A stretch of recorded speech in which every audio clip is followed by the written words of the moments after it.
What's going on, everybody, and welcome back to Comic Breakdown. With this video, I wanted to jump into something new, and with it being Sunday, our Indie Comics Day, I wanted to take this opportunity to jump into a comic that I am very excited for. That, of course, is The Expanse Dragon Tooth issue number 1. Now, this is going to be made up of 12 issues, but this is also pretty much The Expanse Season 7. This hasn't been made into some kind of introduction into the universe, into the characters, any of that.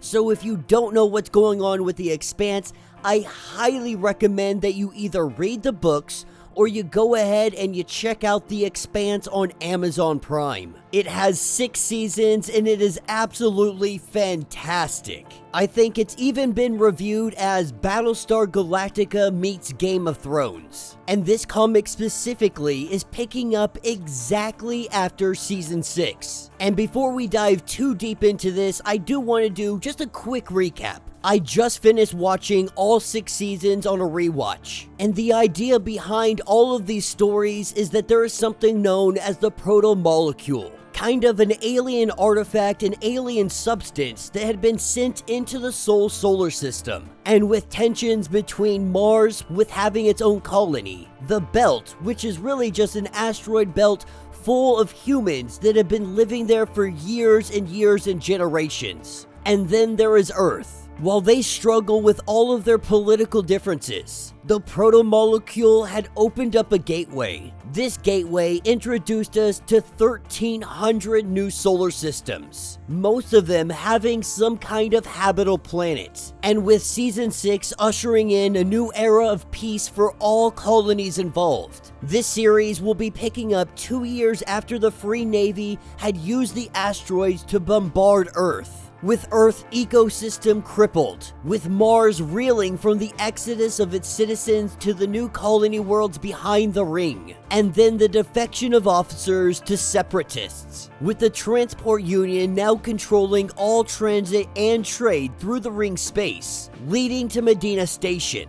But transports headed to the ring are falling prey to pirates, and with no navy, the Transport Union must rely on contracts to provide security in the expanse beyond the belt. The story is written by Andy Diggle, based on the books by James Corey, illustrated by Rubine, in association with Amazon Prime. Make sure you guys have subscribed to the channel, make sure that you like this video, and with that being said, let's dive into this breakdown.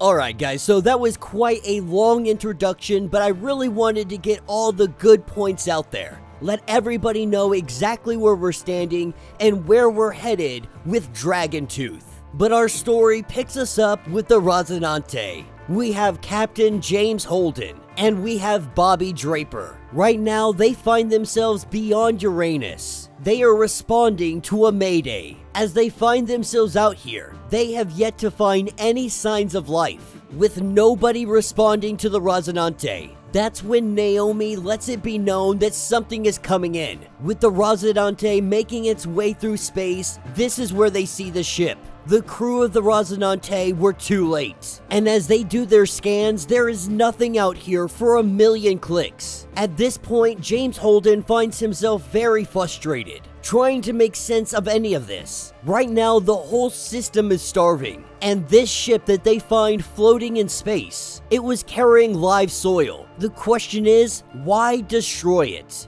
And right now, they're hunting a pirate by the name of Sohiro. The way that Bobby Draper sees it, pirates are sore losers. She's assuming that they came out here to steal whatever goods were on this ship, only to find out that it was dirt. But Holden is dead set on tracking down this pirate. But Bobby does remind him right now they are down to 4 torpedoes. Their PDCs are at 30%. And right now they are close to redlining on their reaction mass. What she is saying is that if they were to go head to head with this pirate, there's a good chance that they might have lost this fight. That if they're gonna fight against these pirates, they need to make sure that they are fully loaded, teeth out, ready to go. Now, as they prepare to make their burn from Medina Station, there's one thing that they have to do beforehand. You see, a year ago, the crew of the Rosinante lost a dear friend. They lost their pilot. They lost Alex. And so before they do anything, they're gonna have a little bit of a ceremony. That's what picks us up on Earth. We are picking up at the Pennsylvania Impact Zone during the bombardment from the Free Navy, with Marcos hurling all of those asteroids at Earth. This devastated agriculture and everything else in between. And so not only does Earth struggle to feed their own children, they struggle to feed everybody, the entire system. Earth, Mars, the Belt, and all the new worlds beyond the ring. But right now we have a speech from the UN Secretary General. Her name is Aza Sarala. While giving this speech, we have Monica Stewart, the investigative journalist. She stands up and says that everything you are saying is lovely, it's inspiring, all that good stuff. But what the people really want to know, how did it come to this? Because the truth is, the resources that you're talking about, they have been withheld from Belters for generations. But it's more than that. What Monica is saying is that Marco Honoro, he couldn't have done all of this without support. And not just from the Belt. The way those asteroids were able to hit Earth is because of Martian stealth technology. Not only that, fully 1/3 of the MCRN, they have defected. But Mars stands firm that these defectors are not Martians. They are nothing more than traitors. And these traitors had fled through the Laconia Gateway, a new system where they plan to colonize. Mars says that they did so they could avoid the penalty of death. And so as we pick up a little bit later on UN-1, we pick up with the Secretary General and Monica. Now at this point, Monica has been working for the Secretary General, something that she's not too fond of doing, but it has helped a lot of people. It has helped bring peace to the entire system. Now the Madam Secretary, she's having a hard time with these Martian defectors. Admiral Durante is one of the huge ones that is the really leading force for all defection. He planned a mass defection.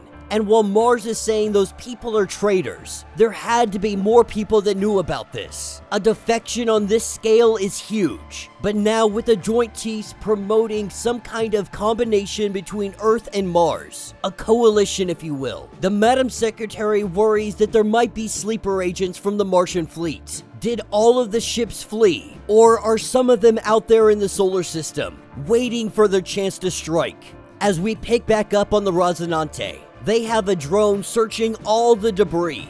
They have yet to find anything that might be useful, anything that might point them in the direction of their pirates. But Sohairo, he's actually relatively notorious. Most of what they know about him runs on rumors, but the name that he goes under, it tracks back to a gangster from Ceres. Now, his brother died with Ashford. Supposedly, he had died too working for CPM, doing this on Eros. So either he found a way off of Eros, or someone is using the name of a dead crime boss. As we pick up below deck, we pick up with Amos, the mechanic of the crew, getting ready for what they're gonna do, their little celebration of life. With Peaches not joining them in this celebration, the crew of the Rosinante all pour themselves a glass. They pour one for Alex, each one of them saying some kind words, whether it be more elaborate or something as simple as thank you and I'm sorry. Each of them take their shot, remembering the dear friend,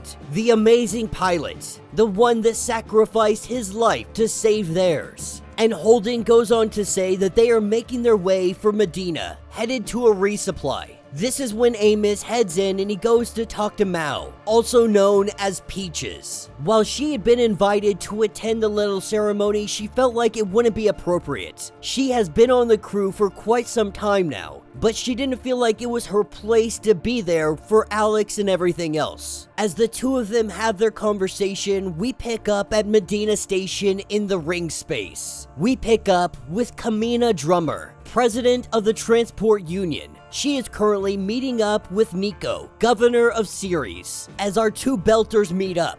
Drummer right now isn't the most happy of people. The truth is, on this station, she has turned into more of a farmer than anything else, something she never wanted to do. but having peace with the whole system is an absolute necessity. Her being president of the transit, that is the most important thing for Belters right now. But she has 1,300 new colonies, all of them begging for food. And with Earth being the only source of live soil, the Inners, or Earth and Mars, they're not doing much to lift a finger and help. Even when their own people die on these transports, they're not really doing much to do anything. But Nico might have a solution. She was offered up nitrates, or also known as plant food. They've ran the numbers. With the right mix of inorganics, they might be able to cook something up that could pass for soil. What they're suggesting is really making their own soil that could at least combine with the new worlds. This living soil could give them the option to begin growing new crops, not only for cheaper, but much quicker.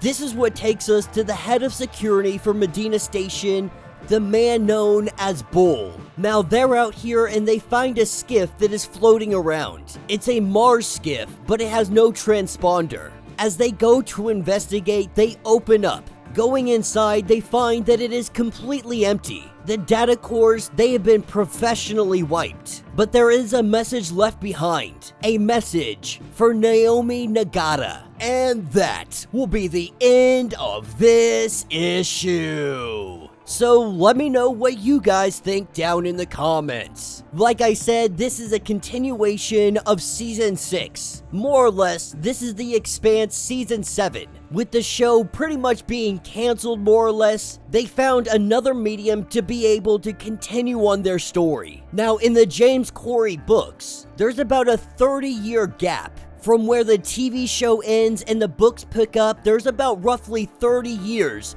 that it jumps in time. Lucky for us, we get a little bit more information. That is where Dragontooth comes in. An opportunity to tell more of the story of Rosinante, of James Holden, of Naomi, of Drummer, to see where all of our heroes are and where they might be going. I, for one, am very excited to get onto these new worlds, Laconia being one of them. We know that there is something going on there with the proto-molecule. We have seen that people can come back to life on that planet. We have seen dog-like creatures being the ones that are responsible for all of this. On top of that, there is still the issue of the gateways. Once it hits a certain critical mass, it's as if ships passing through the ring simply disappear. And so while the world of the Expanse, the universe, the galaxy, they are all experiencing an era of peace. How long can this peace last? How long before the food runs out? And how long before we learn what gods might be responsible